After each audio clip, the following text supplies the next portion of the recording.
When 22-year-old pilot Adina heard Colonel Brennan dismiss her as just a kid playing with expensive toys, she never imagined that 3 weeks later, this same man would be trapped behind enemy lines with a failing heart, and she would be the only pilot skilled enough to fly the impossible extraction mission through a narrow mountain canyon that veteran pilots deemed a suicide run.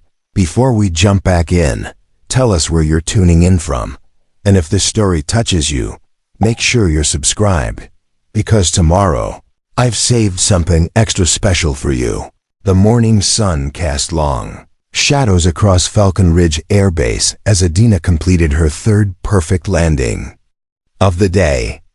At 22, she was the youngest certified pilot on the base, a fact that seemed to define every conversation about her capabilities.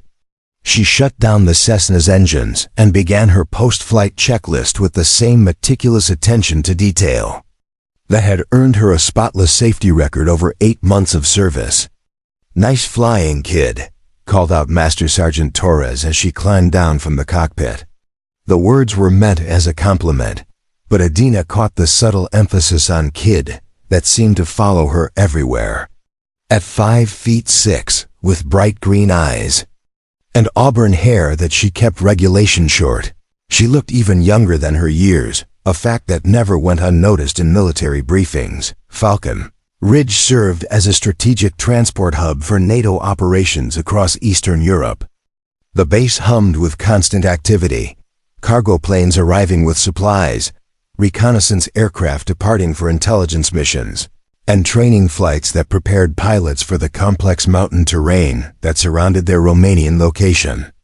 Adina had been assigned here straight from flight school, where she'd graduated second in her class and earned advanced certifications in both fixed-wing and helicopter operations. Yet despite her credentials, she found herself perpetually assigned to what the senior pilots called milk runs, routine supply deliveries to established bases, training exercises with student pilots, and equipment transport missions that posed minimal risk and offered little opportunity to demonstrate advanced skills. While pilots with years more experience flew complex evacuation missions and high-stakes reconnaissance flights, Adina's flight log remained filled with mundane entries that failed to reflect her true capabilities. The pattern had become depressingly predictable. Each morning brought new mission assignments posted on the operations board, and each morning brought the same result. Veteran pilots claimed the challenging flights while Adina received whatever routine tasks remained. Her flight instructor credentials qualified her to train new pilots, but even that responsibility was limited to basic maneuvers and standard procedures. "Rodriguez, you're flying the medical evacuation to Prague," Colonel Brennan announced during the morning briefing, his gravelly voice carrying easily across the packed operations room. "Chun, take the reconnaissance flight over the Carpathian passes. Morrison, you've got the supply run to the forward observation post." Adina sat in her usual spot near the back, notepad ready, though she already suspected what was coming. Colonel Brennan was a 20-year veteran who commanded respect through a combination of tactical brilliance and unwavering discipline.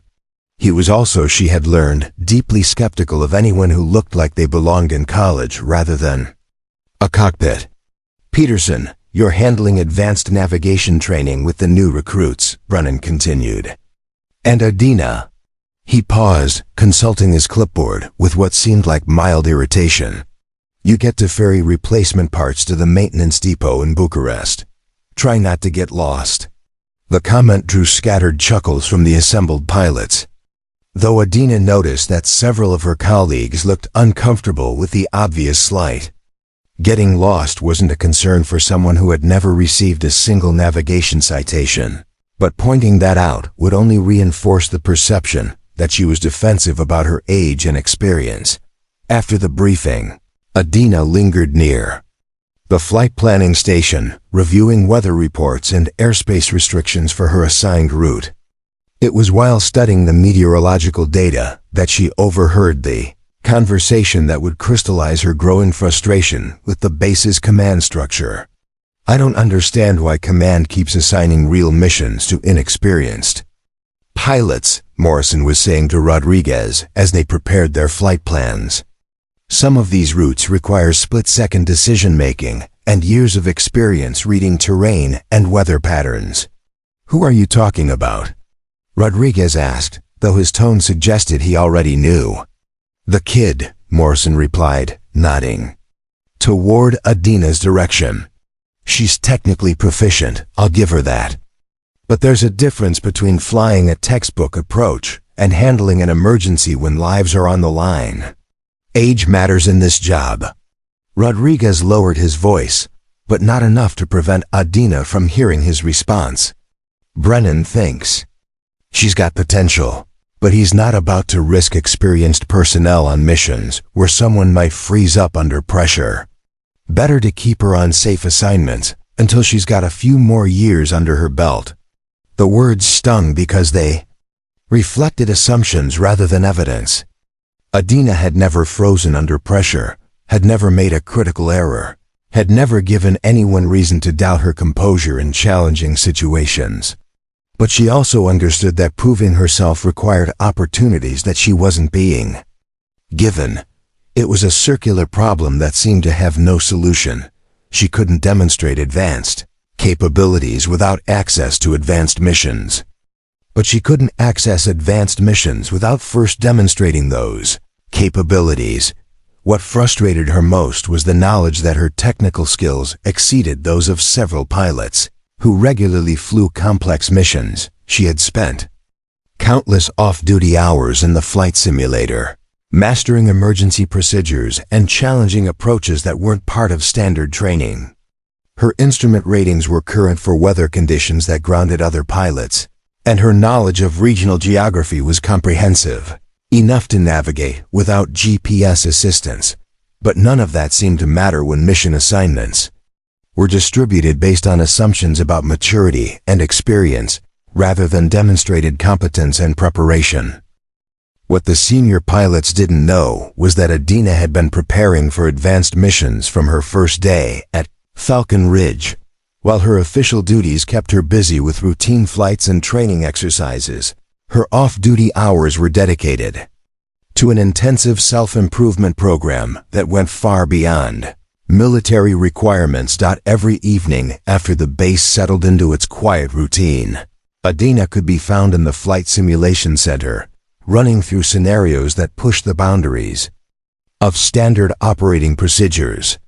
She had gained access to the advanced simulators by volunteering to help with equipment maintenance, a task that the overworked technical staff was happy to delegate.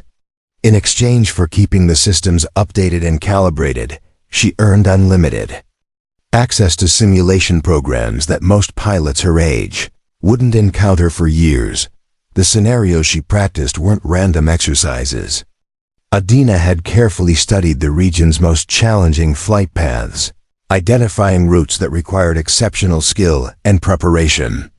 The narrow canyon approaches to the Carpathian Mountains, the high-altitude medical evacuations that demanded precision in unpredictable weather, the reconnaissance flights that required flying below radar coverage through hostile territory. She had simulated them all dozens of times until the procedures became instinctive. Her personal quarters reflected this dedication to preparation. Topographical maps covered one wall, marked with elevation markers, weather patterns, and potential landing zones throughout a 200-mile radius of the base. She had memorized the locations of every emergency airstrip, every medical facility, every fuel depot that might be relevant during a crisis mission. Her bookshelf contained technical manuals that went far beyond required reading, advanced aerodynamics texts, emergency medicine guides, and detailed studies of mountain flying techniques. The preparation extended to physical conditioning as well. While the other pilots maintained basic fitness standards, Adina had developed a rigorous training program designed to handle the physical demands of extended high-stress flights.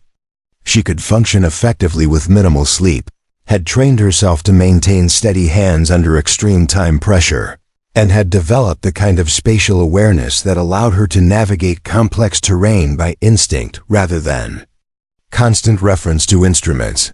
Most importantly, she had spent months studying the specific challenges of the region's most dangerous flight routes. Preparing and narrating this story took us a lot of time, so if you are enjoying it, subscribe to our channel. It means a lot to us. Now back to the story. The Tehuka Pass, a narrow canyon that served as the most direct route to several remote observation posts, was considered nearly impossible to navigate safely in anything other than perfect weather conditions. The approach required threading between rock walls with minimal margin for error, flying at altitudes that left no room for mechanical problems, and landing on improvised strips that had been carved into mountainsides by engineering teams. Veteran pilots spoke of the Tehuka Pass in hushed tones, sharing stories of missions that had been aborted due to dangerous conditions and routes that had claimed aircraft in previous years. The pass was used only in the most extreme emergencies, when ground transport was impossible and helicopter access was limited by weather or hostile activity. Adina had simulated the Tehuka Pass approach more than 50 times, studying every variable that could affect the flight path. She knew the wind patterns that developed around the canyon walls during different weather conditions, understood how altitude and temperature affected engine performance in the thin mountain air, and had memorized the precise timing required to navigate the turns that led to the emergency landing strip. But this preparation remained invisible to her commanding officers. Colonel Brennan saw only a young pilot who handled routine assignments competently, but lacked the experience for complex missions. The other pilot saw someone who was technically skilled but untested under real pressure. None of them suspected that she had been preparing for their most challenging scenarios. Since her arrival at the base. The frustration of having these capabilities go unrecognized was compounded by continued assignment to missions that felt like busy work.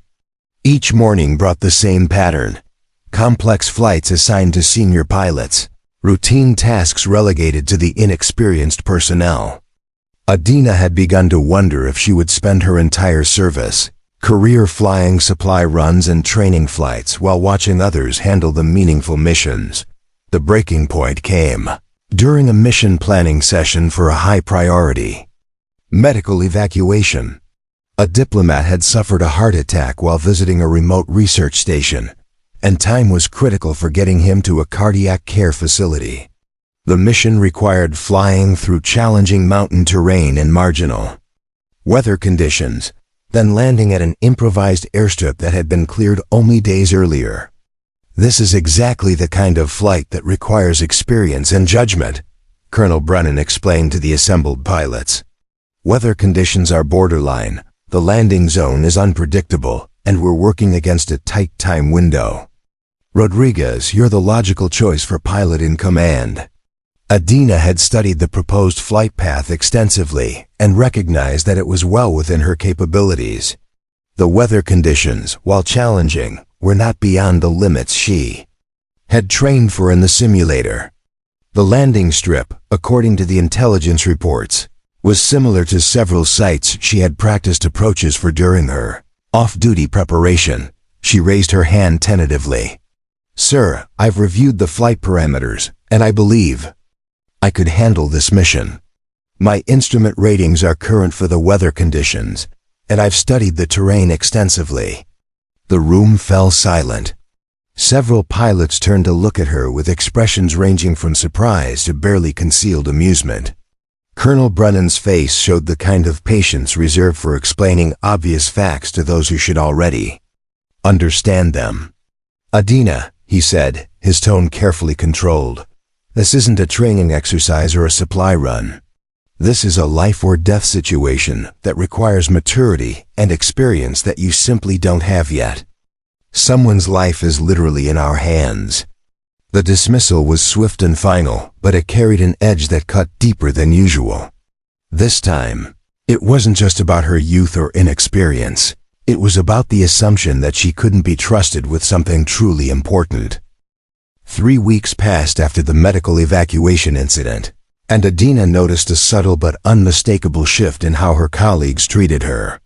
Her offer to fly the critical mission had been seen not as enthusiasm or confidence, but as presumption of young pilot overestimating her abilities and challenging the judgment of experienced commanders.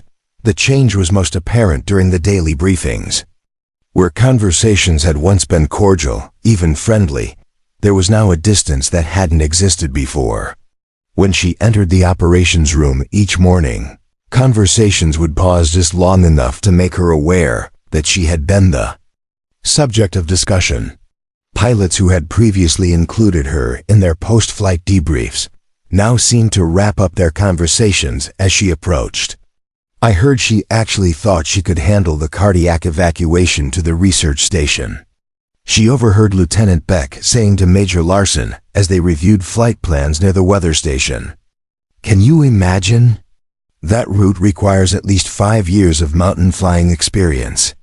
Kids today think they know everything because they can ace a simulator," Larson replied, shaking his head. "There's a difference between virtual reality and actual reality. Lives were on the line." The comments stung because they misrepresented both her motivations and her qualifications. She hadn't volunteered out of arrogance or naive confidence. She had offered because she knew through months of careful preparation that she possessed the skills necessary for the mission. But explaining that would only reinforce the perception that she was argumentative and unwilling to accept her limitations. The situation worsened when Colonel Brennan began questioning her focus during routine assignments. A supply run to the forward observation post that should have taken 2 hours stretched to 3, when she took extra time to study the terrain and weather patterns along the route. Her thoroughness, which had always been viewed as professionalism, was now interpreted as dawdling or inefficiency. "Adina, I need you to stay focused on your assigned tasks," Brennan told her after reviewing her flight report. "These milk runs are important too, and they require your full attention. I can't have pilots getting distracted by missions that aren't their responsibility." The implication was clear. Her interest in understanding complex routes and challenging flight conditions was seen as a distraction from her appropriate duties. She was being told, in essence, to lower her ambitions and limit her learning to what was strictly necessary for routine flights. The isolation deepened when her requests for additional training were quietly denied. She had applied for advanced weather navigation certification, a credential that would qualify her for flights in marginal conditions that currently grounded her. The application was returned with a note suggesting that she focus on building experience in standard weather conditions before pursuing specialized training. Similarly, her request to attend a mountain flying workshop that would have enhanced her high-altitude capabilities was rejected with the explanation that such training was reserved for pilots who regularly flew challenging terrain. It was a circular logic that frustrated her. She couldn't get advanced training without advanced assignments, but she couldn't get advanced assignments without advanced training. The most difficult moment came during a casual conversation in the pilot's lounge. Captain Williams, whom she had always respected as one of the more fair-minded senior pilots, pulled her aside after a particularly routine day of training flights. "Adina, I need to speak with you about something," Williams said, his tone careful and diplomatic. "There's been some concern about your intensity lately. People are starting to wonder if you're really committed to your current role, or if you're just marking time until something more exciting comes along." The accusation felt like a physical blow. Her dedication to excellence was being reframed as dissatisfaction with her assignments. Her preparation for advanced missions was being interpreted as a lack of commitment to her current responsibilities. "Sir, I take every assignment seriously," she replied, trying to keep her voice steady. "I've never missed a deadline, never had a safety violation, never complained about any mission I've been given." "That's true," Williams acknowledged. "But there's a difference between doing your job and being happy with your job. And lately, it seems like you're more interested in proving you can handle missions that aren't yours to handle." The conversation continued for several more minutes, but the central message was unmistakable. Her ambition was being viewed as a problem. Her desire to grow and take on greater challenges was seen as dissatisfaction with her proper place in the hierarchy. She was being asked to not just accept her limitations, but to embrace them as appropriate and permanent. That evening, alone in her quarters, Adina stared at the topographical maps that covered her wall. Each mark represented hours of study, detailed knowledge of terrain that she might never be allowed to navigate. She thought about removing them, about accepting the role that others had decided was suitable for someone her age. The idea was tempting. It would certainly make her life easier if she stopped pushing against the boundaries that others had established for her. Instead, she pulled out her flight log and began planning the next day's training exercises. If they wanted to limit her to routine flights, she would make those flights perfect. If they wanted to question her commitment to her assigned role, she would demonstrate excellence that couldn't be dismissed or ignored. And if they wanted to keep her from advanced missions, she would continue preparing for the day when circumstances might force them to reconsider their assumptions. Because deep down, Adina understood that excellence couldn't be hidden forever. Eventually, a situation would arise that required her specific combination of skills and preparation. When that moment came, she intended to be ready, regardless of whether anyone thought she deserved the opportunity.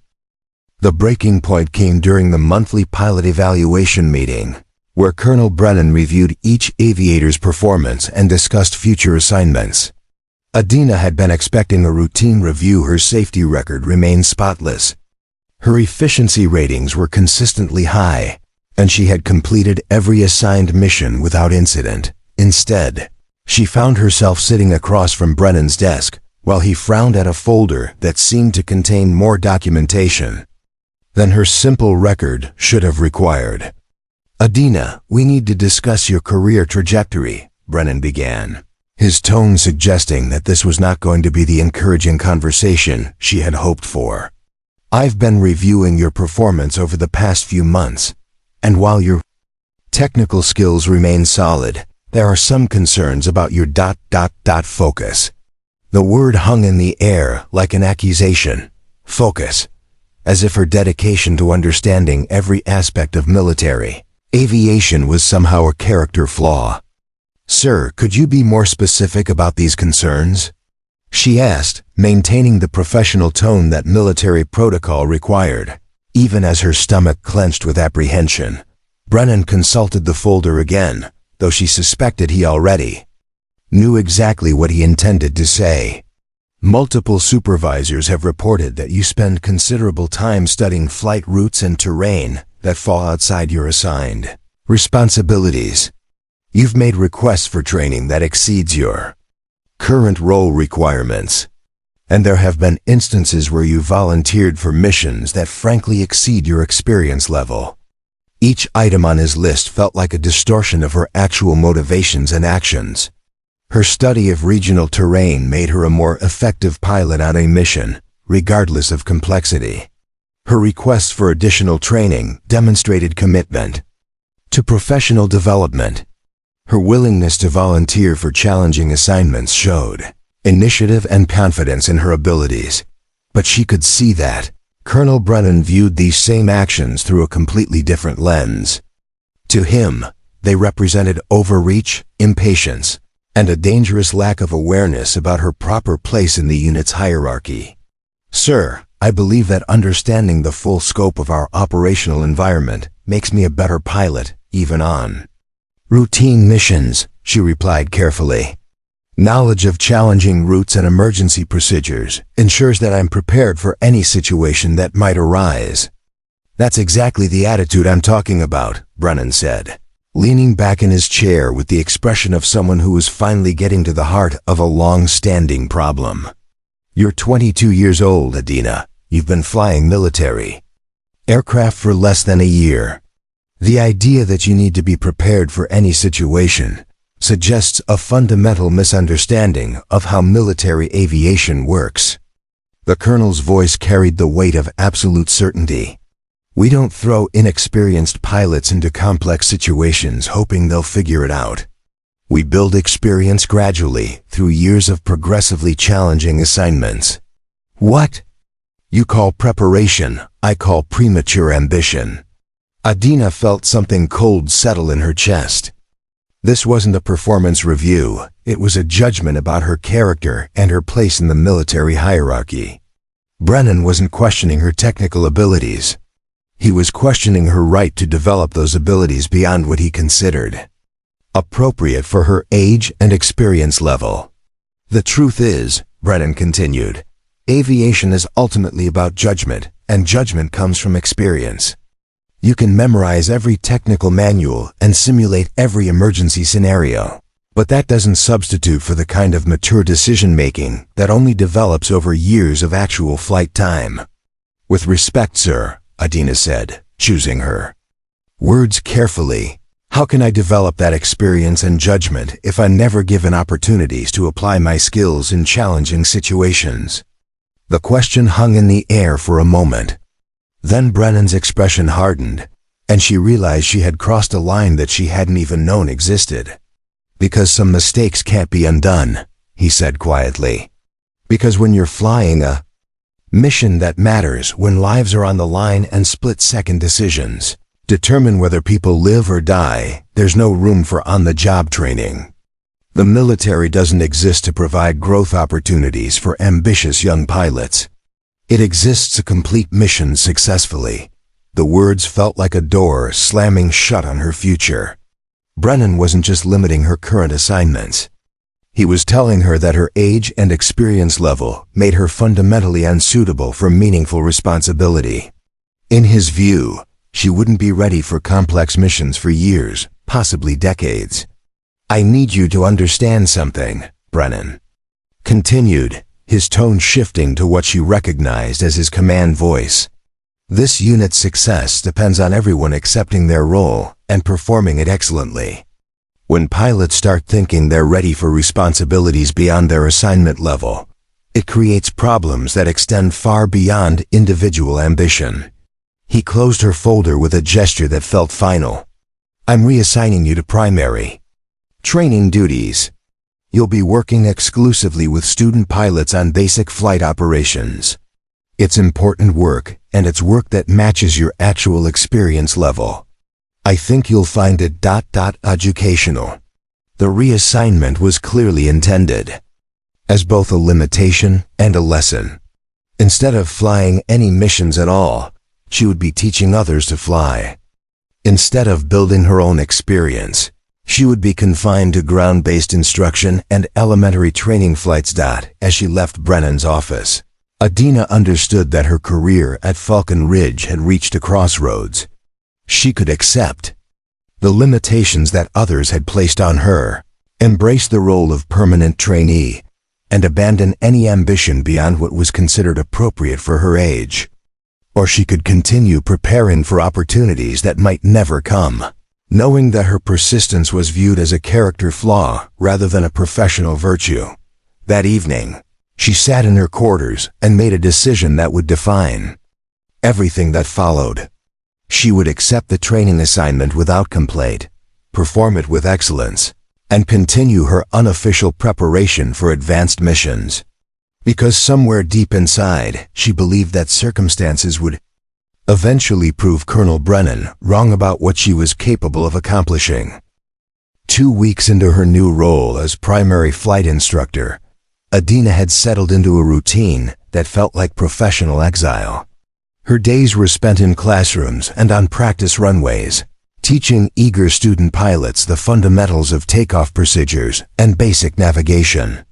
The work was important, she genuinely believed that, but it felt like watching the war from the sidelines while others fought the real battles. The morning of October 15th started like any other, with a sunny sky that promised perfect conditions for training flights. Adina was reviewing lesson plans for her afternoon session on emergency procedures when the base alarm system shattered the peaceful morning quiet. The piercing wail that echoed across Falcon Ridge meant only one thing: a critical incident requiring immediate response from all available personnel. She dropped her paperwork and ran toward the operations center, her heart racing with the familiar mixture of adrenaline and anticipation that came with emergency situations. The building buzzed with controlled chaos as personnel rushed to coordinate whatever crisis had triggered the alert. "What's the situation?" she asked Sergeant Torres, who was monitoring communications equipment near the main briefing area. Torres looked up from his radio console, his face grave. "Diplomatic mission gone wrong." Colonel Brennan was flying Ambassador Petrov to a classified meeting at the Cessna research facility when they encountered severe mechanical problems over the Carpathian Mountains. Adina's stomach dropped. The Cessna facility was located deep in some of the most treacherous terrain in Romania, accessible only through the notorious Tehuca Pass that she had simulated dozens of times. The area was known for unpredictable weather patterns, narrow canyon approaches, and landing strips that challenged even the most experienced mountain pilots. "How bad are the mechanical problems?" she asked, though she already suspected the answer would be worse than anyone wanted to admit. "Complete hydraulic failure in the primary flight systems," Torres replied, consulting his notes from the radio. "Communications." Brennan managed to set down on the emergency strip at Cessna, but the aircraft is completely disabled. No chance of repair in the field. The implications hit Adina immediately. The Cessna emergency strip was little more than a cleared patch of mountainside, designed for single-engine aircraft making emergency landings.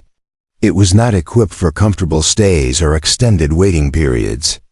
More critically, Ambassador Petrov was a 58-year-old man with a known history of cardiac problems, who was scheduled for heart surgery in just 2 weeks.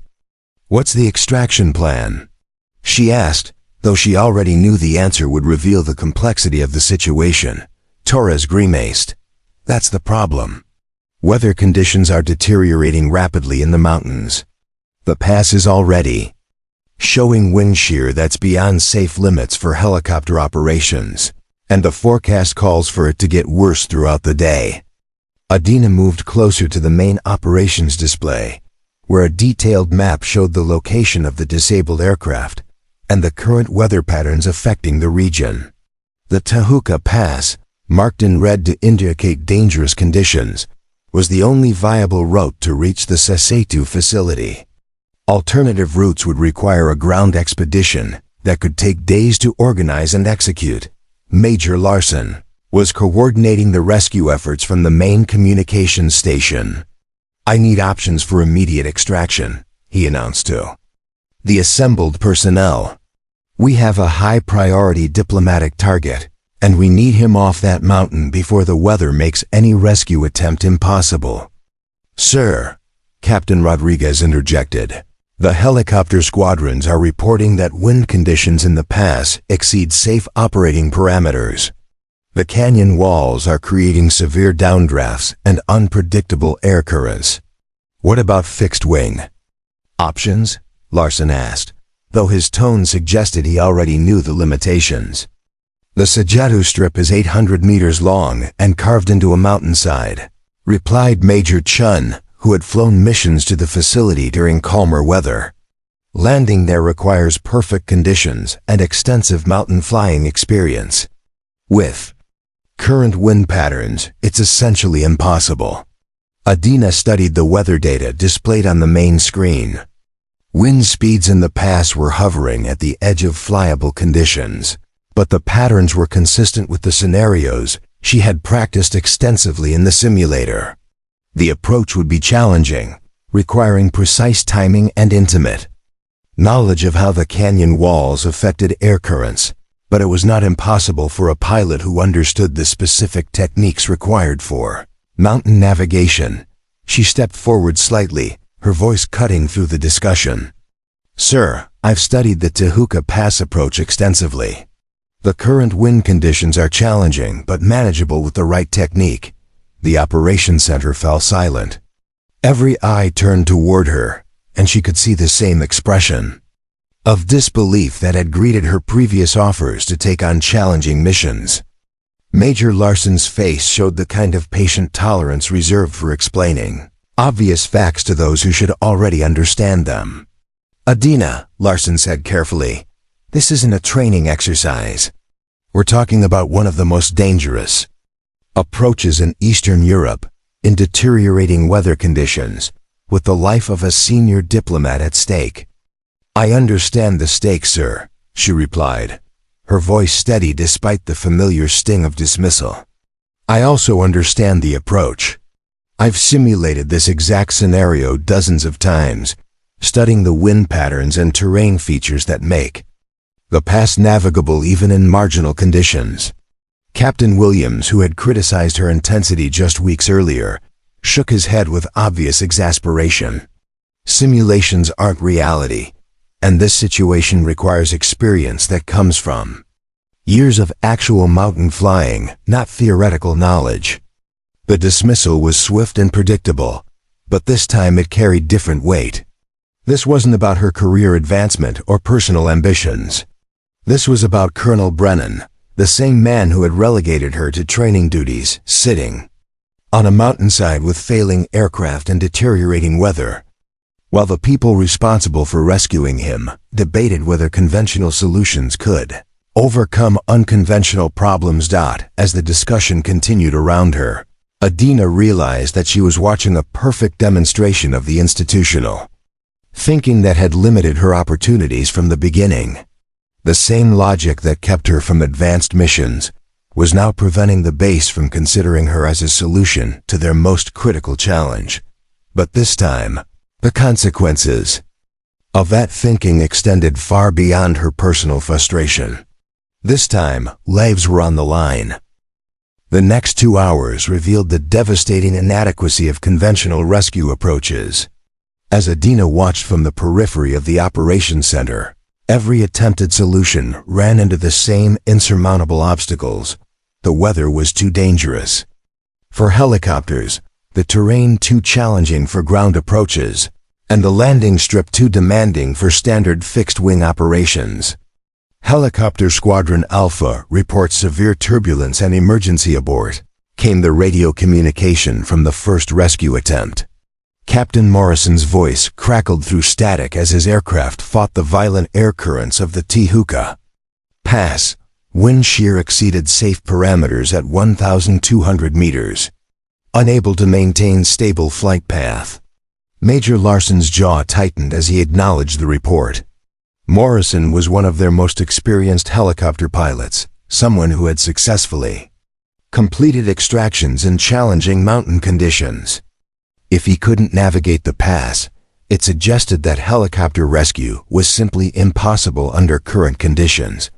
The second attempt came from Squadron Beta, approaching from a different angle that theoretically offered better wind protection. "Negative on extraction approach," reported Lieutenant Commander Brooks after 20 minutes of trying to find a stable route through the canyon. "Downdrafts are creating uncontrollable descent rates. Recommend abort until weather conditions improve." But weather conditions weren't improving. The meteorological reports showed that the mountain storm system was intensifying, with wind speeds increasing and visibility decreasing throughout the afternoon. What was currently a dangerous situation was rapidly becoming an impossible one. "Sir," reported Sergeant Torres from the communication station, "we're receiving an emergency transmission from Colonel Brennan. Ambassador Petrov is experiencing chest pains and shortness of breath. He needs immediate medical attention." The words sent a chill through the operations center. Everyone understood the implications. The ambassador's cardiac condition was deteriorating. Under the stress of the situation, what had been an urgent extraction was now becoming a race against time to prevent a potentially fatal medical emergency. "Major." Larson immediately contacted the base medical facility. "I need a cardiac specialist to provide remote consultation for Ambassador Petrov's condition," he announced over the intercom. "And I need immediate recommendations for field treatment options." Dr. Sarah Chun, the base's senior medical officer, arrived within minutes and established radio contact with Colonel Brennan to assess the ambassador's condition. Her questions were clinical and precise: pulse rate, blood pressure, pain intensity, duration of symptoms. The answers painted a picture of a man whose cardiovascular system was responding poorly to stress and altitude. Major Larson, Dr. Chun, said after completing her remote examination, Ambassador Petrov is showing signs of acute coronary syndrome. He needs to be in a cardiac care facility within the next 4 hours, or we're looking at the possibility of a major heart attack. 4 hours. Adina looked at the weather projections and realized that conventional rescue approaches would never meet that deadline. Ground transportation would take at least 8 hours to reach the Sayetu facility, assuming they could organize the expedition immediately. Helicopter rescue was impossible in current conditions and would likely remain so until the storm system passed, which could take days. "What about waiting for the weather to clear?" asked Captain Williams, though his tone suggested he already knew the answer wasn't acceptable. "Not an option," Dr. Chun replied bluntly. "The ambassador's condition is deteriorating. Waiting means accepting the likelihood of a fatal cardiac event." The operations center fell into a tense silence as everyone grappled with an impossible equation. They needed to extract 2 people from a location that couldn't be reached safely within a time frame. That precluded waiting for better conditions, using equipment and personnel that had already proven inadequate for the task. "Sir," ventured Captain Rodriguez, "what about attempting a fixed-wing approach with our most experienced mountain pilot?" Major Larson consulted the duty roster, though everyone in the room already knew the limitations they faced. "Chun and Williams are our most qualified pilots for challenging terrain, but they've both stated that current conditions exceed safe operational parameters." Major Chun nodded reluctantly. "The Sayetu approach requires threading between canyon walls with minimal margin for error. In these wind conditions, it's essentially a suicide mission for any aircraft larger than a small single-engine plane." "What about using a smaller aircraft?" asked Lieutenant Beck, grasping for alternatives that might change the tactical equation. "We'd need a pilot qualified for extreme mountain conditions," Williams replied. "Someone with extensive experience reading wind patterns and navigating unpredictable terrain. Even then, it would be incredibly dangerous." Adina felt the familiar frustration building as she watched the conversation circle around solutions that everyone knew were inadequate. The base had aircraft capable of landing at Sayetu, and they had pilots qualified for mountain flying, but the combination of challenging conditions and institutional risk aversion was preventing them from considering options that might actually work. From her position near the communications equipment, she could hear the periodic updates from Colonel Brennan. Each transmission brought worse news. The ambassador's condition was continuing to deteriorate. The weather was making their situation more precarious, and time was running out for any rescue attempt. "Major Larson," came Brennan's voice through, the static strain evident in every word, "I need to know what our extraction timeline looks like. Ambassador Petrov is having difficulty breathing, and his pulse is becoming irregular." The question hung in the air like an accusation. Everyone in the operations center understood that they were failing to provide adequate support for a critical situation.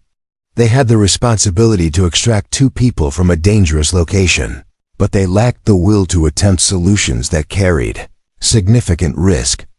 Adina realized that she was watching the same institutional thinking that had limited her career, now limiting the base's ability to save lives. The same logic that deemed her too young and inexperienced for challenging missions was now preventing anyone from attempting the kind of unconventional approach that the situation demanded. But this time, the consequences of conservative thinking extended far beyond hurt feelings or delayed career advancement. This time, Colonel Brennan, the man who had dismissed her capabilities, was trapped on a mountainside with a dying diplomat while the system he represented proved incapable of the kind of bold action required to save them. At 15:47 hours, Adina made a decision that would change everything. She was standing near the communication station when Dr. Chun's voice crackled through the radio with an update that sent ice through her veins.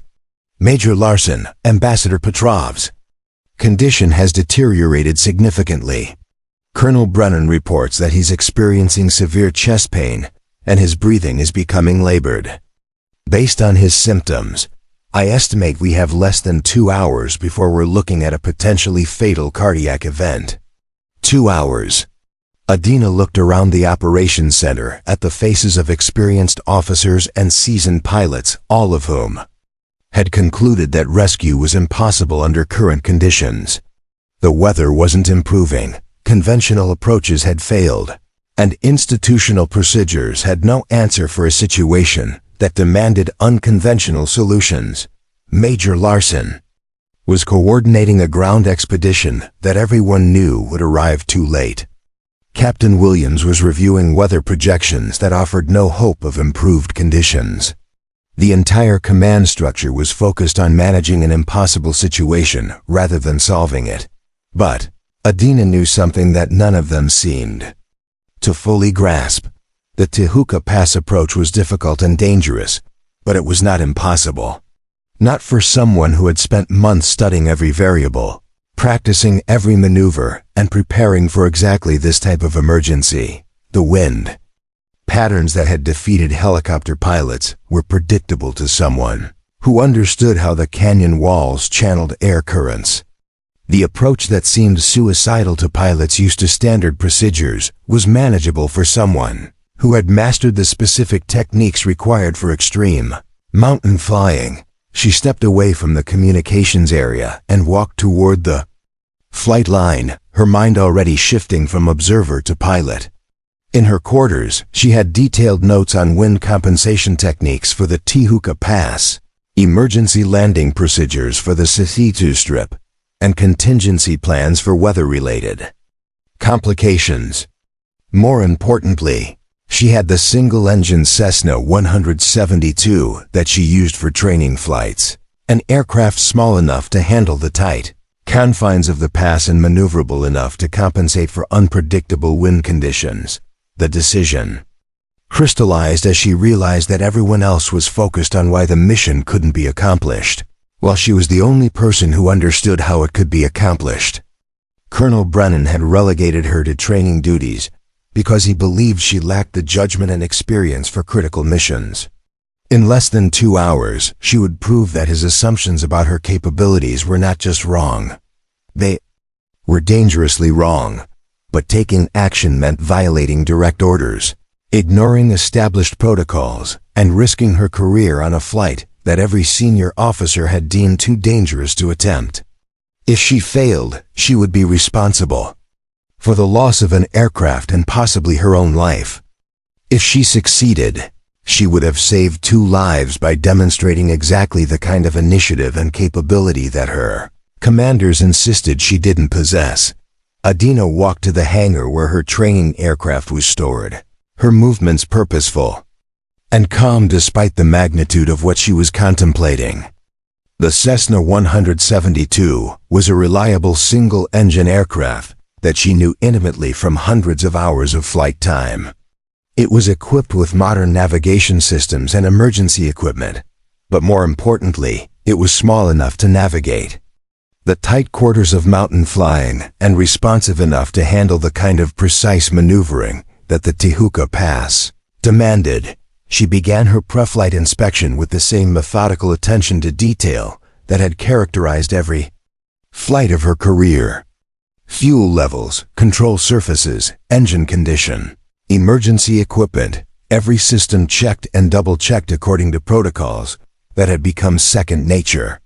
But this time, the routine inspection carried different weight. This time, equipment failure or oversight could mean the difference between rescue and tragedy. As she worked, Adina heard the sound of approaching footsteps. Sergeant Torres appeared at the hangar entrance, his expression curious rather than suspicious. Getting some extra training time in? He asked, though something in his tone suggested he suspected this wasn't a routine flight preparation. Something like that, she replied, continuing her inspection without breaking rhythm. Just making sure everything's ready for tomorrow's lessons. Torres watched her for a moment longer, then nodded and walked away. She understood that he had given her the opportunity to explain what she was really doing and had accepted her. Non-explanation is sufficient. Whether that represented trust in her judgment or simply military courtesy, she couldn't be sure. 20 minutes later, Adina had completed her pre-flight checks and loaded emergency medical supplies that might be useful for Ambassador Petrov's condition. Her flight plan was filed as a training exercise, technically true, since she would certainly learn something from the experience. The weather briefing confirmed what she already knew. Conditions were marginal and deteriorating, requiring constant adjustment and precise flying. She started the engine and began taxiing toward the runway, knowing that this was the point of no return.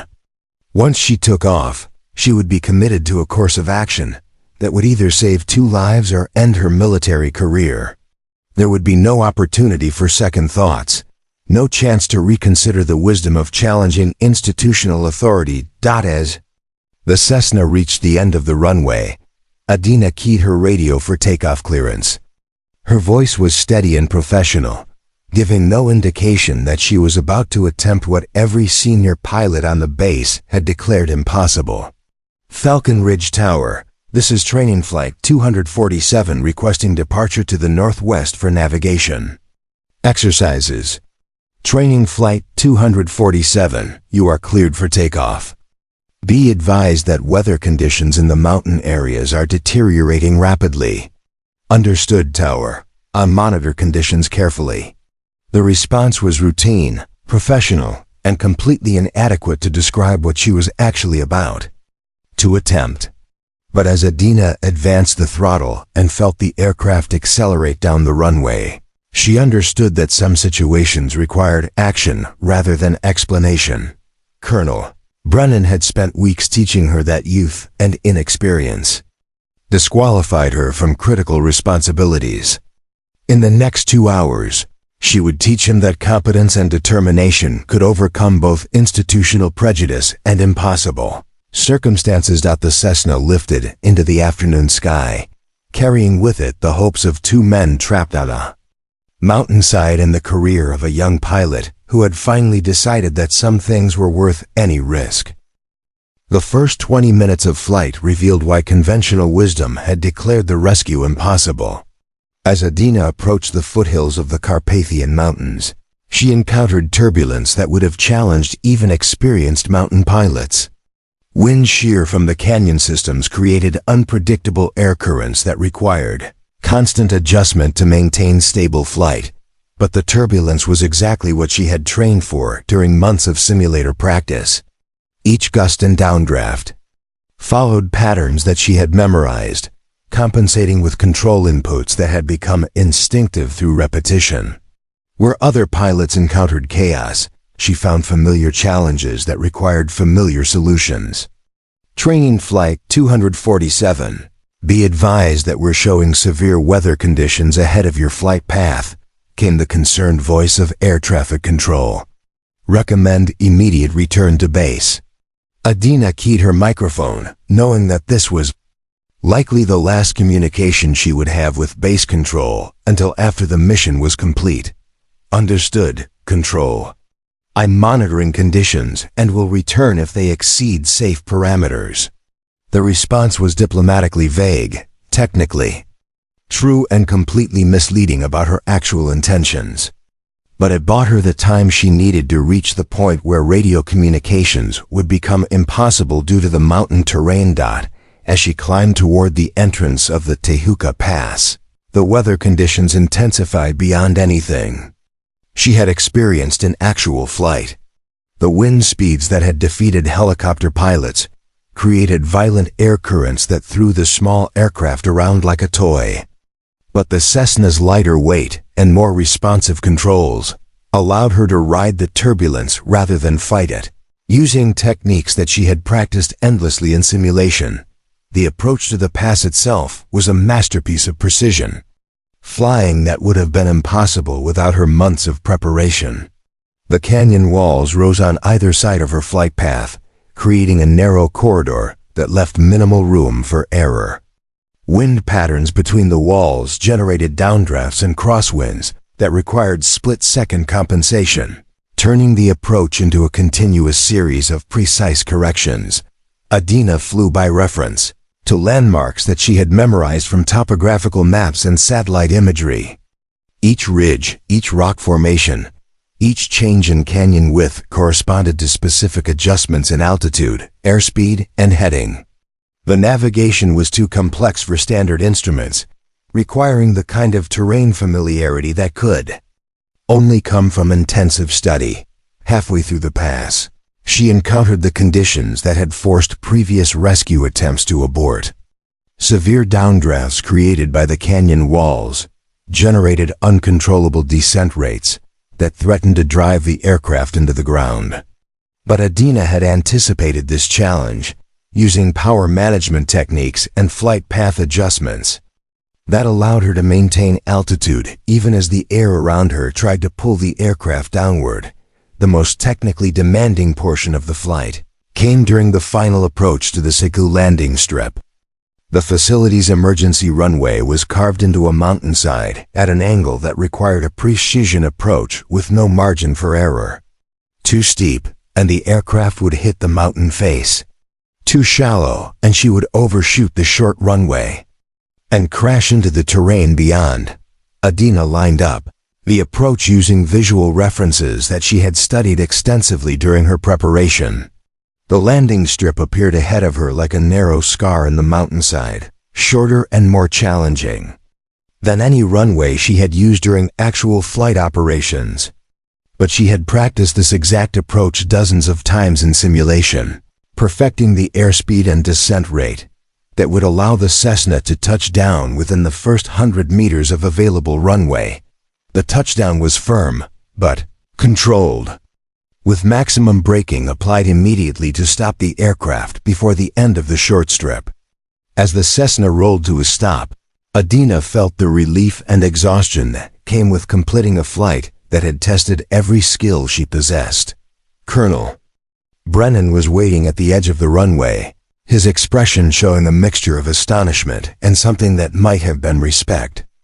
Behind him, Ambassador Petrov sat in a portable chair, conscious but clearly in distress from his cardiac condition. "How the hell did you get through the pass?" Brennan asked as she climbed down from the cockpit. "We've had 3 aircraft turn back due to impossible conditions." "I studied it, sir," she replied, moving immediately toward Ambassador Petrov to assess his condition. "I've been preparing for this type of flight since I arrived at Falcon Ridge." The ambassador's pulse was rapid and irregular, his breathing shallow and labored. Adina administered oxygen from the emergency medical supplies she had brought, then helped him into the aircraft's passenger compartment. The return flight would be even more challenging with the additional weight and the ambassador's medical condition, but the Cessna was designed for exactly this type of emergency transportation. "Sir," she said to Colonel Brennan as she secured the ambassador for flight, "I need you to monitor his vital signs during the return trip. If his condition deteriorates, we'll need to request priority medical assistance as soon as we're in radio range." Brennan nodded, climbing into the co-pilot seat with the expression of someone who was beginning to understand that his assumptions about pilot capabilities had been fundamentally wrong. As Adina started the engine and began taxiing for takeoff, he spoke quietly into his headset. "You know this means your career is going to change significantly when we get back." "Yes, sir," she replied, advancing the throttle for takeoff. "I know."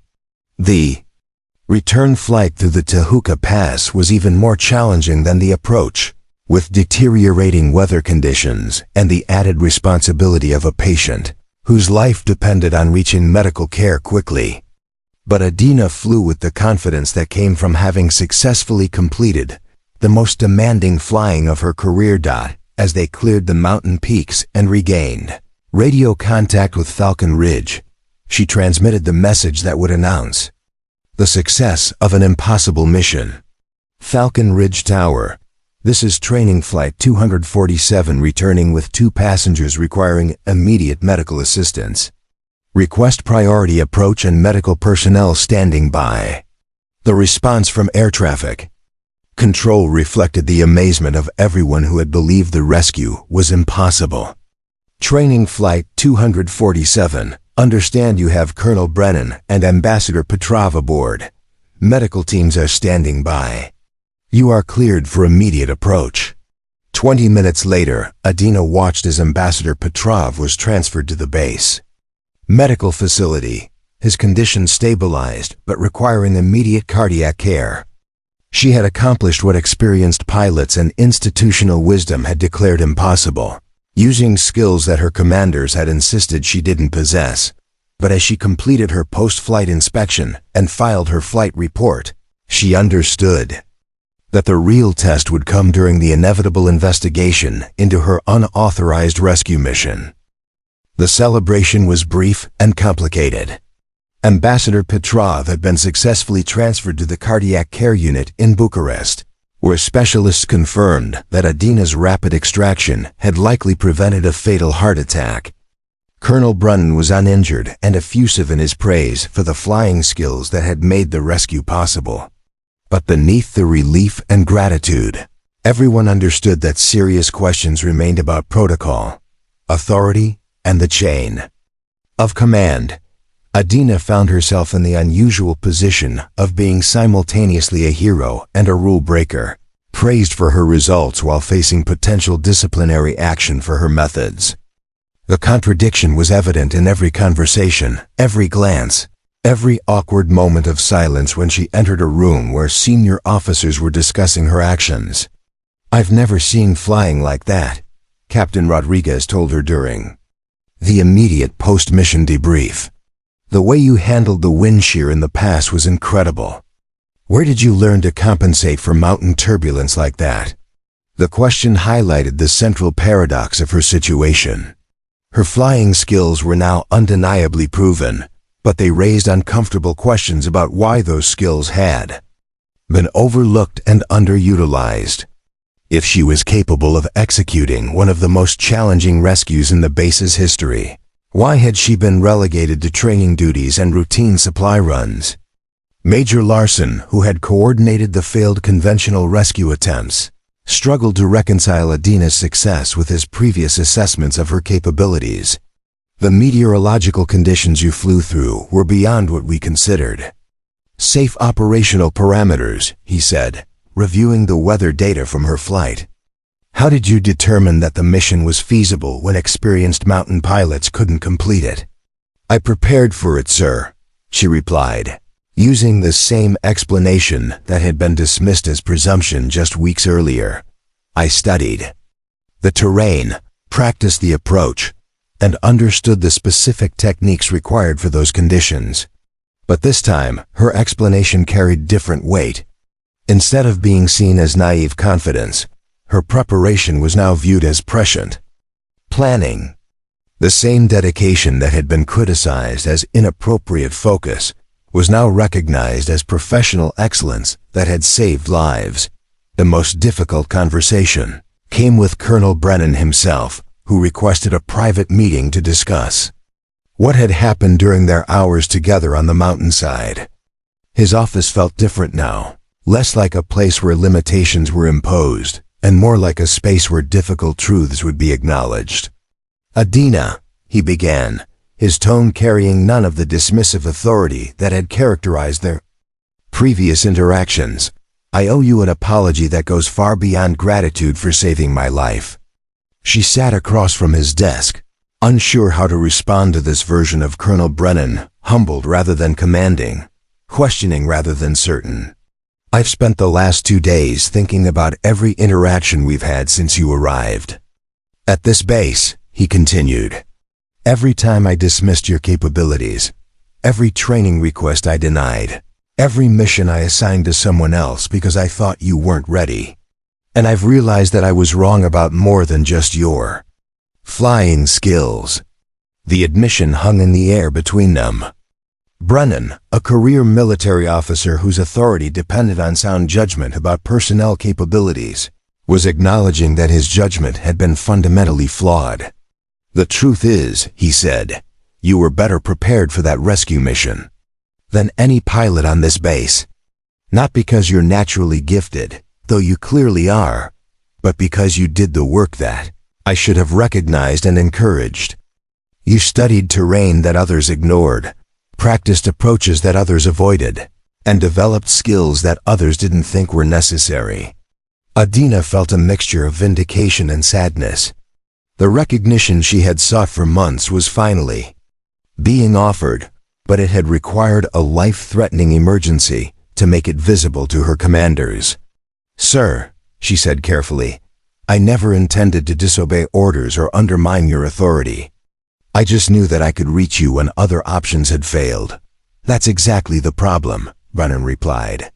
"You shouldn't have been in a position where disobeying orders was necessary to save lives. If I had properly recognized your capabilities, you would have been the obvious choice for that mission, not a last resort who had to violate protocols to attempt it." The conversation continued for another 30 minutes, covering topics that went far beyond the immediate rescue mission. Brennan wanted to understand how she had developed such advanced skills without official support, why she had continued preparing for opportunities that seemed unlikely to come, and what other pilots on the base might be capable of accomplishing if given appropriate challenges and recognition. But even as they talked, both understood that personal apologies and private acknowledgments couldn't address the larger institutional problems that the crisis had revealed. The base's command structure had nearly allowed 2 people to die because it was incapable of recognizing unconventional solutions to critical problems. "There's going to be an official investigation," Brennan warned her as their meeting concluded. "Higher command needs to understand how and why our standard rescue protocols failed, and they're going to want detailed explanations of your actions." "I understand, sir," Adina replied. "I'm prepared to face whatever consequences come from my decision." "I don't think you understand," Brennan said, something approaching a smile crossing his weathered face. "This isn't going to be a disciplinary investigation. This is going to be a review of how we identify and utilize pilot capabilities. Your actions didn't just save my life. They exposed serious problems with how this base evaluates and assigns its personnel." As Adina left his office, she realized that her unauthorized rescue mission had accomplished something beyond saving 2 lives. It had forced an entire command structure to confront the possibility that their assumptions about experience, capability, and appropriate responsibilities might be fundamentally wrong.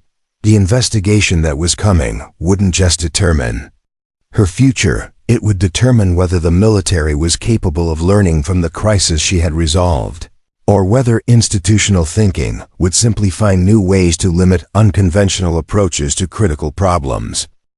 The formal investigation began 3 days later in the base's main conference room, where Adina found herself facing a panel of officers that included representatives from Base Command, Regional Aviation Safety, and the Inspector General's office.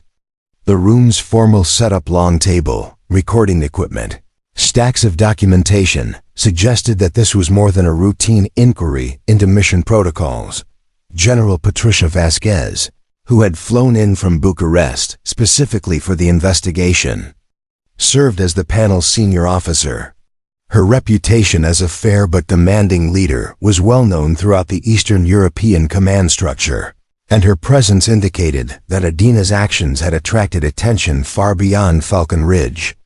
"Specialist Adina," General Vasquez began, consulting a file that seemed remarkably thick for someone with less than a year of active duty. This investigation was initiated to understand how a 22-year-old pilot with minimal mountain flying experience was able to complete a rescue mission that defeated multiple attempts by veteran aviators. The framing of the question was significant. Rather than focusing on rule violations or disciplinary infractions, the investigation appeared designed to understand the mechanics of success in an impossible situation. We're particularly interested, continued Colonel Hayes from the Inspector General's office, in understanding the preparation and training that made your mission feasible when conventional approaches failed. For the next 2 hours, Adina walked the panel through every aspect of her unauthorized preparation program. She described the months spent in flight simulators, studying approaches that weren't part of official training curricula. She explained her detailed analysis of regional terrain, weather patterns, and emergency procedures. She documented the physical and mental conditioning that had prepared her for high-stress flight operations. The questioning was thorough but not hostile. Each panel member seemed genuinely interested in understanding how she had developed capabilities that surpassed those of more experienced pilots, and why those capabilities had gone unrecognized by the base's normal evaluation procedures. "Let me understand this correctly," said Major General Thompson, who specialized in aviation training protocols. "You spent approximately 200 hours of personal time preparing for missions that you weren't assigned to and weren't likely to receive?" "Yes, sir," Adina replied. "I believed that being prepared for challenging scenarios would make me a better pilot for any mission, regardless of complexity." "And during this preparation period, did you ever request official support or recognition for the skills you were developing?" "I requested advanced training opportunities on several occasions, sir. Those requests were denied with the explanation that such training was inappropriate for my experience level." The panel members exchanged glances that suggested they were beginning to understand the systemic failures that had nearly prevented her from saving 2 lives. Colonel Brennan, who had been called to testify about his interactions with Adina, provided context that was both supportive and deeply critical of his own previous judgments. "I dismissed Specialist Adina's capabilities because I equated youth with inexperience and inexperience with incompetence," he testified. "I now understand that this equation was not only wrong, but dangerously wrong. Her unauthorized mission succeeded precisely because she had prepared for scenarios that I thought were beyond her scope of responsibility." The most revealing testimony came from Dr. Chun, who had examined Ambassador Petrov after his evacuation. Her medical report confirmed that any significant delay in reaching cardiac care would likely have resulted in a fatal heart attack. "In my professional opinion," Dr. Chun stated, "Specialist Adina's rapid extraction of Ambassador Petrov was the determining factor in preventing his death. The conventional rescue approaches, had they eventually succeeded, would have taken too long to prevent a catastrophic cardiac event." This medical evidence transformed the entire nature of the investigation. What had begun as an inquiry into unauthorized actions became a recognition that those actions had been both necessary and life-saving. General Vasquez addressed the central question that had emerged from days of testimony. "Based on the evidence presented, it appears that our standard personnel evaluation procedures failed to identify exceptional capabilities that proved critical during an emergency situation. The question now is whether this represents an isolated oversight or a systematic problem with how we assess and utilize pilot potential." Major General Thompson was more direct in his assessment. "If we had properly recognized Specialist Adina's capabilities and provided appropriate training opportunities, this rescue wouldn't have required unauthorized actions. She would have been the obvious choice for the mission." The investigation's findings were summarized in a report that would influence aviation training and personnel policies throughout the European command structure. The document concluded that Adina's actions, while technically unauthorized, were operationally necessary, tactically sound, and professionally executed under conditions that defeated conventional rescue approaches. More significantly, the report identified systematic failures in capability assessment and opportunity allocation that prevented the optimal utilization of available personnel during a critical emergency. The investigation's recommendations went far beyond Adina's individual case. They called for revised training protocols, expanded simulation access, and more comprehensive evaluation procedures that could identify unconventional capabilities before they became necessary for life-saving missions. But for Adina, sitting in that conference room and listening to senior officers acknowledge that her months of dismissed preparation had been vindicated by crisis, the most important outcome was simpler. She would never again be told that her youth disqualified her from meaningful responsibility. As General Vasquez prepared to announce the investigation's conclusions, Adina understood that she was about to learn whether the military was capable of changing its institutional thinking, or whether her exceptional circumstances would be treated as an anomaly that required no fundamental adjustments to existing procedures. The answer would determine not just her own future, but the future of every pilot whose capabilities didn't fit conventional expectations about experience and appropriate responsibilities. The panel members exchanged glances that suggested they were beginning to understand the systemic failures that had nearly prevented her from saving 2 lives. Colonel Brennan, who had been called to testify about his interactions with Adina, provided context that was both supportive and deeply critical of his own previous judgments. "I dismissed Specialist Adina's capabilities because I equated youth with inexperience and inexperience with incompetence," he testified. "I now understand that this equation was not only wrong but dangerously wrong. Her unauthorized mission succeeded precisely because she had prepared for scenarios that I thought were beyond her scope of responsibility." The most revealing testimony came from Dr. Chun, who had examined Ambassador Petrov after his evacuation. Her medical report confirmed that any significant delay in reaching cardiac care would likely have resulted in a fatal heart attack. "In my professional opinion," Dr. Chun stated, "Specialist Adina's rapid extraction of Ambassador Petrov was the determining factor in preventing his death. The conventional rescue approaches, had they eventually succeeded, would have taken too long to prevent a catastrophic cardiac event." This medical evidence transformed the entire nature of the investigation. What had begun as an inquiry into unauthorized actions became a recognition that those actions had been both necessary and life-saving. General Vasquez addressed the central question that had emerged from days of testimony. Based on the evidence presented, it appears that our standard personnel evaluation procedures failed to identify exceptional capabilities that proved critical during an emergency situation. The question now is whether this represents an isolated oversight or a systematic problem with how we assess and utilize pilot potential. Major General Thompson was more direct in his assessment. "If we had properly recognized Specialist Adina's capabilities and provided appropriate training opportunities, this rescue wouldn't have required unauthorized actions. She would have been the obvious choice for the mission." The investigation's findings were summarized in a report that would influence aviation training and personnel policies throughout the European command structure.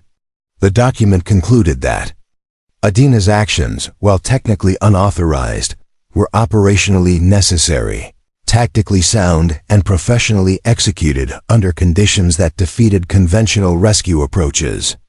More significantly, the report identified systematic failures in capability assessment and opportunity allocation that prevented the optimal utilization of available personnel during a critical emergency. The investigation's recommendations went far beyond Adina's individual case. They called for revised training protocols, expanded simulation access, and more comprehensive evaluation procedures that could identify unconventional capabilities before they became necessary for life-saving missions. But for Adina, sitting in that conference room and listening to senior officers acknowledge that her months of dismissed preparation had been vindicated by crisis, the most important outcome was simpler. She would never again be told that her youth disqualified her from meaningful responsibility. As General Vasquez prepared to announce the investigation's conclusions, Adina understood that she was about to learn whether the military was capable of changing its institutional thinking, or whether her exceptional circumstances would be treated as an anomaly that required no fundamental adjustments to existing procedures.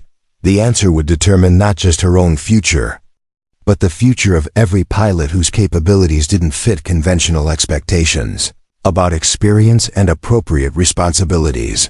The investigation's conclusion came with an announcement that transformed Adina's career in ways she had never imagined possible. General Vasquez stood before the assembled panel and delivered findings that would reverberate throughout the European aviation command structure. Based on our comprehensive review, the general announced, we conclude that Specialist Adina's actions during the Ambassador Petrov rescue operation demonstrated exceptional flight capabilities, superior preparation, and sound tactical judgment. Under extreme conditions, her unauthorized mission was both necessary and successful, accomplishing what conventional rescue approaches could not achieve. The formal recognition felt surreal after months of being dismissed as too young and inexperienced for meaningful responsibilities. But General Vasquez wasn't finished. More significantly, she continued, this investigation has revealed systematic deficiencies in how we identify, develop, and utilize exceptional pilot capabilities. Specialist Adina's case represents not an anomaly, but a failure of institutional thinking that may be preventing us from recognizing similar potential throughout our aviation units. The panel's recommendations were sweeping and immediate. Adina would be promoted to flight lieutenant and assigned to the newly created Advanced Mountain Rescue Squadron, a specialized unit designed to handle the most challenging extraction missions in the region. More importantly, she would be given authority to identify and train other pilots whose unconventional capabilities might be overlooked by standard evaluation procedures. Colonel Brennan, who had been instrumental in documenting the institutional failures that nearly prevented the rescue, was assigned as the squadron's commanding officer, a role that would require him to implement the kind of progressive personnel policies that he had previously resisted. Lieutenant Adina, Brennan said during their first meeting in his redesigned office, I want you to understand that this new assignment isn't just recognition for your rescue mission. It's an opportunity to ensure that the military never again fails to recognize exceptional capabilities because they don't fit conventional expectations. The transformation in how others treated her was immediate and dramatic. Pilots who had previously questioned her focus and preparation now sought her advice on advanced training techniques. Officers who had dismissed her as presumptuous now asked for her input on mission planning and risk assessment. Captain Rodriguez, who had once worried about her lack of experience, approached her during a mission briefing with a request that would have been unthinkable just weeks earlier. Lieutenant, I've been reviewing the mountain approach procedures that you used during the Ambassador rescue, he said. I'd like to understand how you compensated for the wind shear patterns in the Tehuka Pass. My own mountain flying could benefit from those techniques. The request represented a complete reversal of their previous relationship dynamic. Instead of a senior pilot offering guidance to a junior colleague, Rodriguez was acknowledging that she possessed expertise that exceeded his own experience. Major Larson, who had coordinated the failed conventional rescue attempts, was even more direct in his reassessment of her capabilities. I've been flying mountain rescue missions for 15 years, he told her during a planning session for the new squadron, and I've never seen anyone handle extreme conditions the way you did. I need to understand how you developed those skills, so we can incorporate them into our standard training programs. The most significant change came in how her previous actions were reinterpreted by the command structure. Her months of unauthorized preparation, which had been viewed as inappropriate focus beyond her assigned duties, were now seen as exceptional initiative that should be encouraged rather than discouraged. Her detailed terrain studies, which had been questioned as excessive, were now recognized as the kind of comprehensive preparation that prevented emergencies from becoming tragedies. Her requests for advanced training, which had been denied as premature, were now understood as evidence of professional ambition that should have been supported rather than limited. General Vasquez made this reframing explicit during the ceremony where Adina received her new assignment and promotion. Lieutenant Adina's case demonstrates that exceptional preparation and unconventional capabilities are assets to be developed, not problems to be managed, she announced to the assembled personnel. Her success should inspire us to look more carefully at the potential that exists throughout our ranks. The ceremony also included recognition for the institutional changes that her rescue mission had prompted. New training protocols would provide simulator access for all pilots interested in developing advanced skills. Personnel evaluation procedures would include assessments of unconventional capabilities that might prove valuable during crisis situations. Most importantly, age and experience would no longer be used as automatic disqualifiers for challenging assignments, provided that demonstrated competence supported more advanced responsibilities. Dr. Chun, who had treated Ambassador Petrov, provided medical testimony that gave additional weight to the institutional changes. Lieutenant Adina's rapid extraction prevented what would have been a fatal cardiac event, she stated. The minutes she saved through her unconventional approach were literally the difference between life and death. This case proves that sometimes the best solution comes from someone who approaches problems differently than conventional thinking would suggest. As the ceremony concluded, Adina understood that her unauthorized rescue mission had accomplished something far beyond saving 2 lives. It had forced an entire command structure to confront the possibility that their assumptions about capability and appropriate responsibility might be fundamentally flawed. But the real test of whether these changes would be lasting and meaningful would come in her new role, where she would have the opportunity to identify and develop other pilots whose potential might be overlooked by conventional assessment methods. Colonel Brennan summarized the challenge during their final meeting about her new responsibilities. Lieutenant, you've proven that institutional thinking can be wrong about individual capabilities. Now you need to prove that institutional thinking can be changed to prevent similar oversights in the future. 6 months into her assignment as operations leader for the Advanced Mountain Rescue Squadron, Adina had transformed not just her own career, but the entire approach to emergency aviation operations throughout the Eastern European Command. Specialized units she led had successfully completed 12 high-difficulty rescue missions, including several that conventional protocols would have deemed impossible.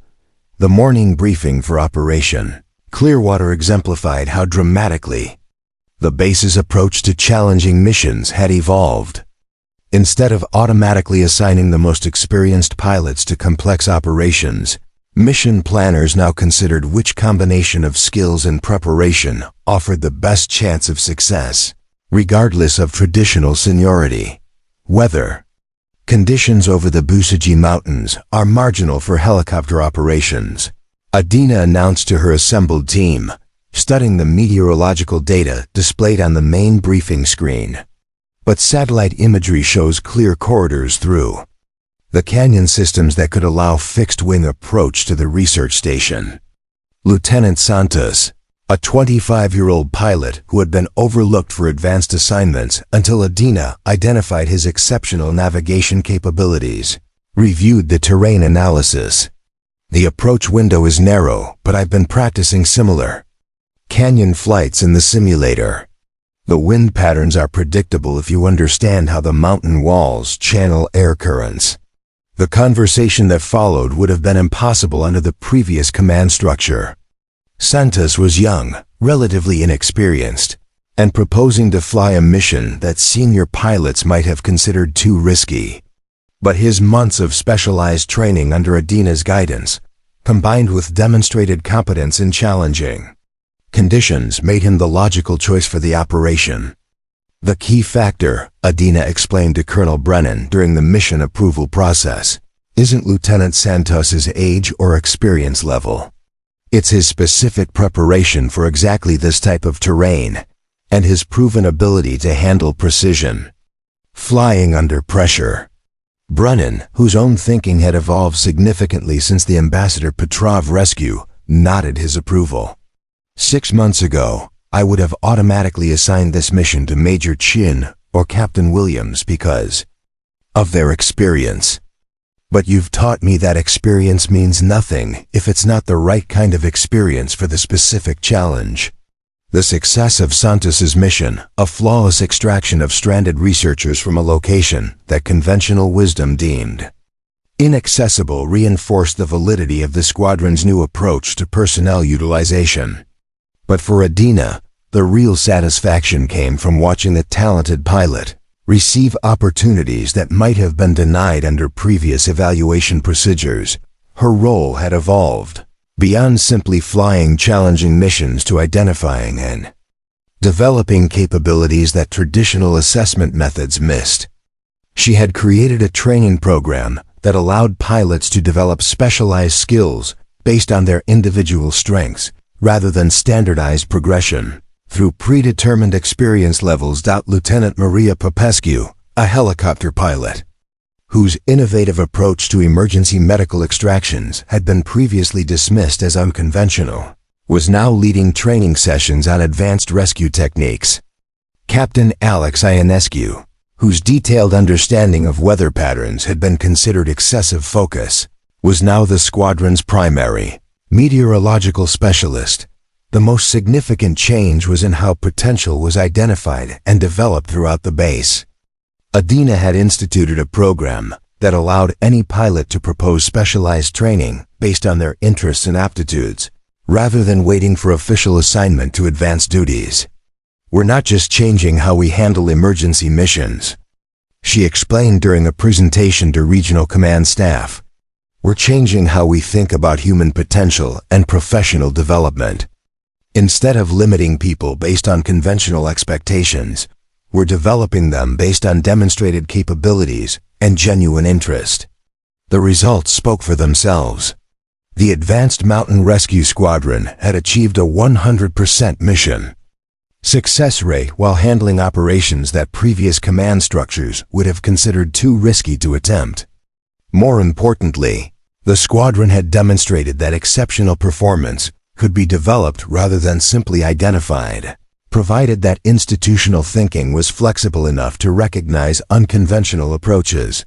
General Vasquez, during a visit to review the squadron's operations, summarized the broader implications of what Adina had accomplished.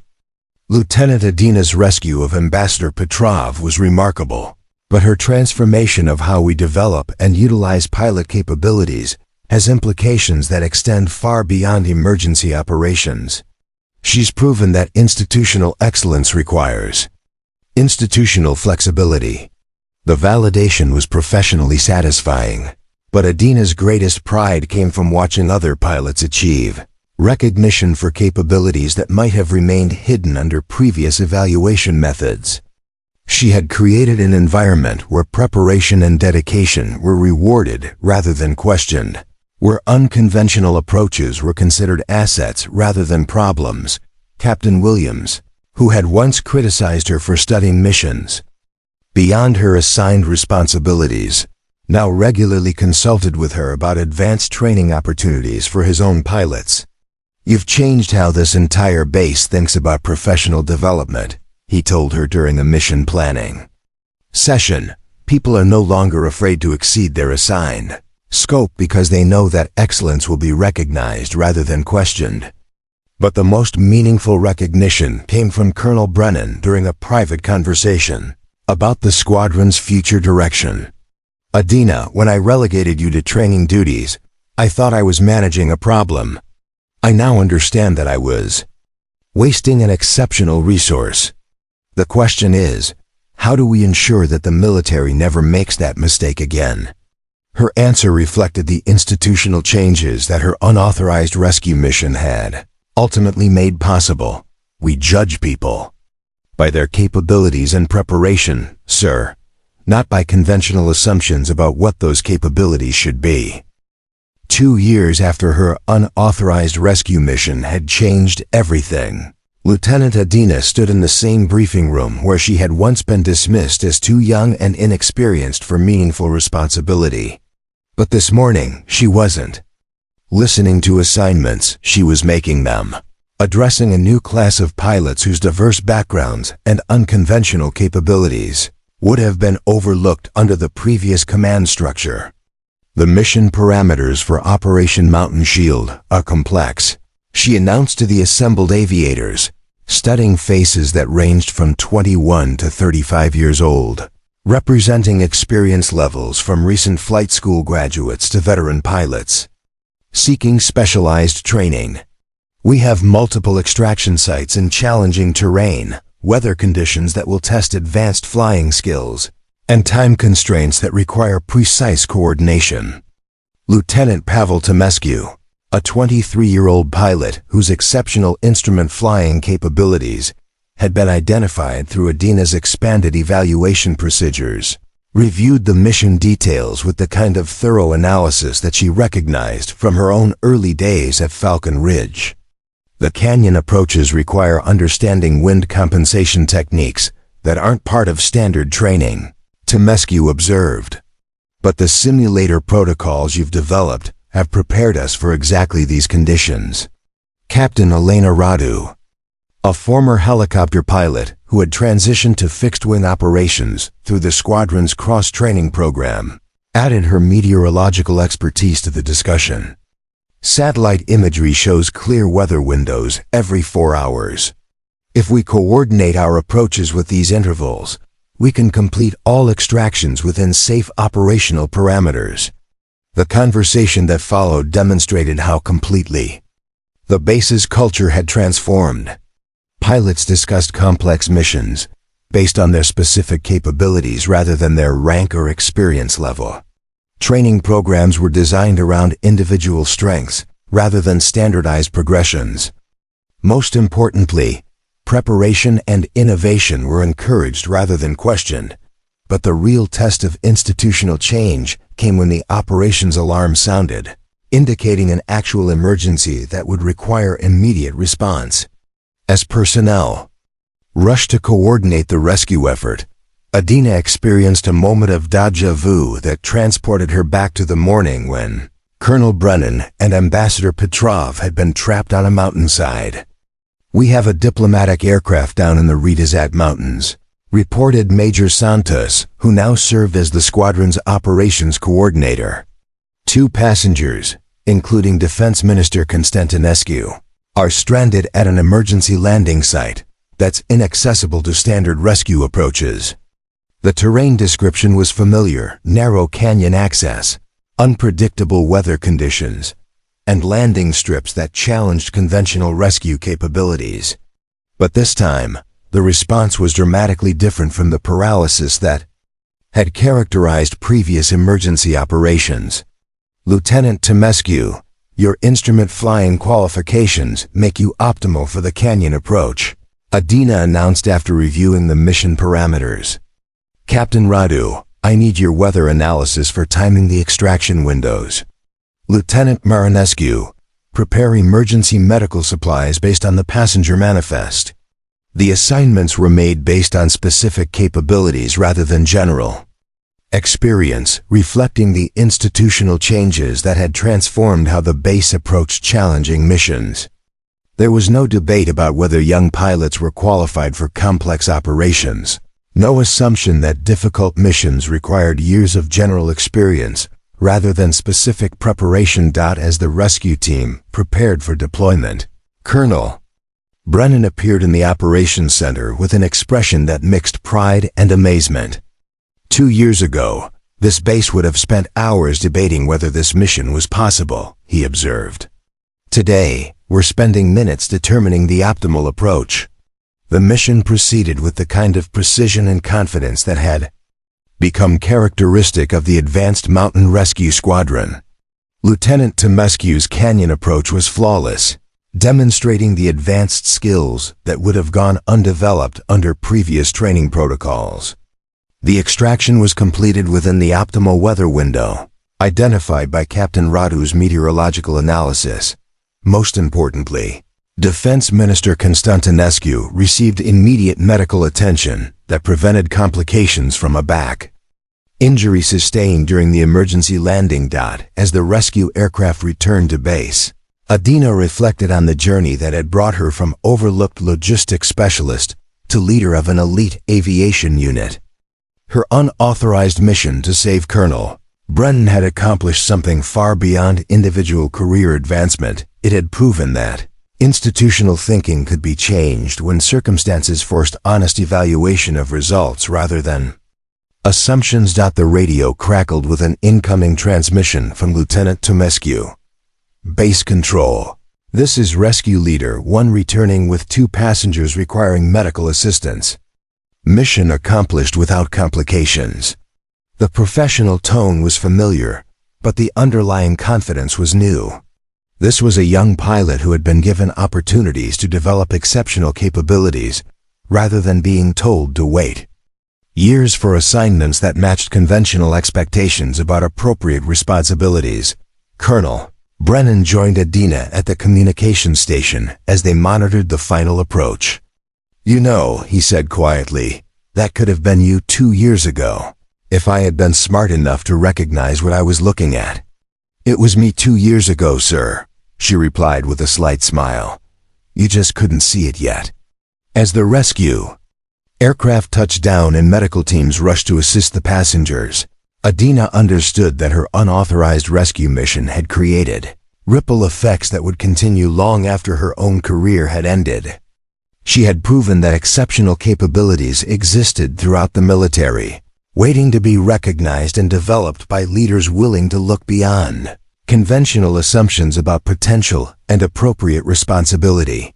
The base now operated on the principle that talent could emerge from unexpected sources, that preparation mattered more than seniority, and that institutional excellence required institutional flexibility.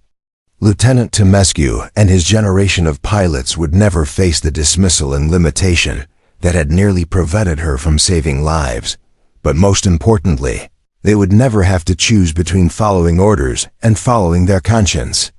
When both lives and careers hung in the balance, because sometimes the most important missions are the ones that prove what's possible when someone refuses to accept that impossible is permanent.